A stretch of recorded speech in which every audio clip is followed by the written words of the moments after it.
Class 4th student good morning. अब आपको part 2 के प्रश्न उत्तर लिखने हैं।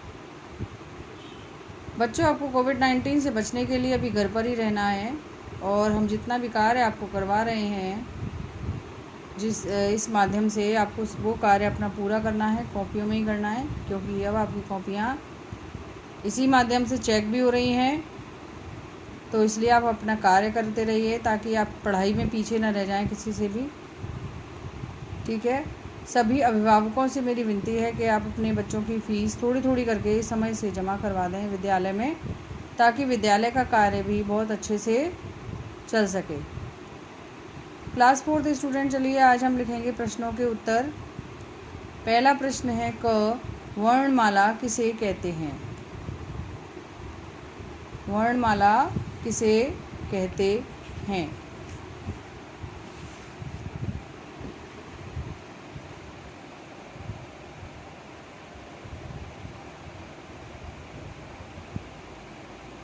तो बच्चों, ये देखो आपके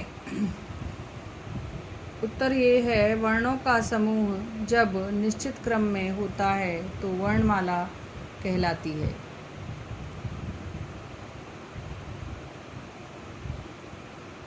वर्णों का समूह जब निश्चित क्रम में होता है तो वर्णमाला कहलाती है। देखो, वर्णों का समूह जब निश्चित क्रम या निश्चित समूह में होता है तो उसे वर्णमाला कहते हैं या वह वर्णमाला कहलाती है। ठीक है, आया समझ में?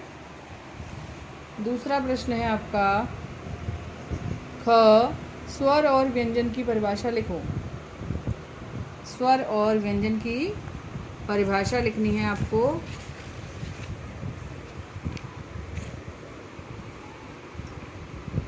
ख उत्तर है आपका, स्वतंत्र रूप से बोले जाने वाले वर्ण स्वर कहलाते हैं। स्वतंत्र, स्व में देखो आधा स है, फिर व है, त के ऊपर बिंदी है, त्र। स्वतंत्र रूप से बोले जाने वाले वर्ण स्वर कहलाते हैं। इन्हें बोलने के लिए अन्य वर्ण की सहायता नहीं लेनी पड़ती है। इसके विपरीत जिन वर्णों के उच्चारण स्वतंत्र रूप से न होकर स्वरों की सहायता से होते हैं वे व्यंजन कहलाते हैं। तो बच्चों, स्वर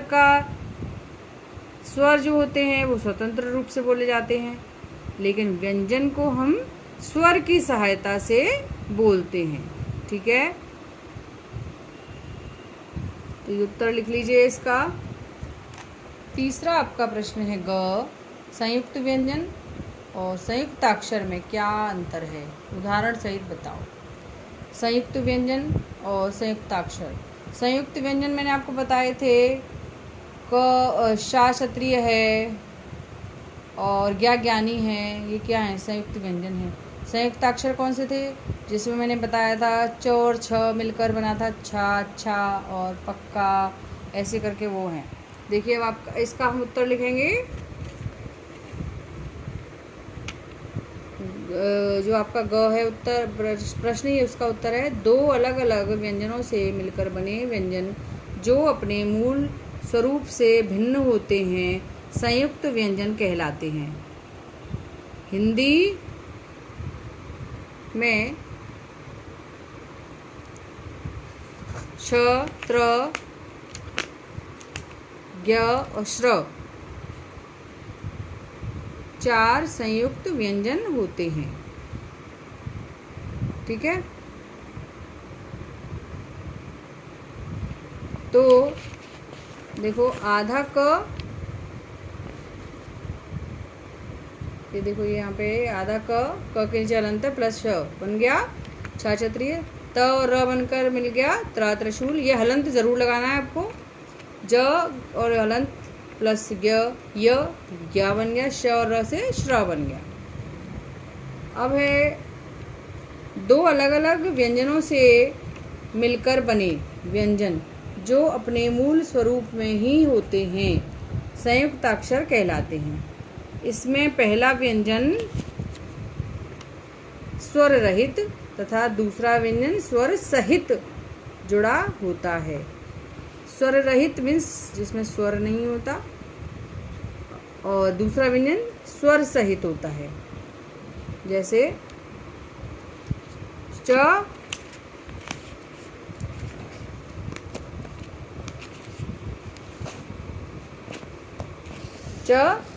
और छ बन गया छ, अच्छा और गुच्छा। आधा प और य मिलकर बन गया प्य, प्याला और प्यार।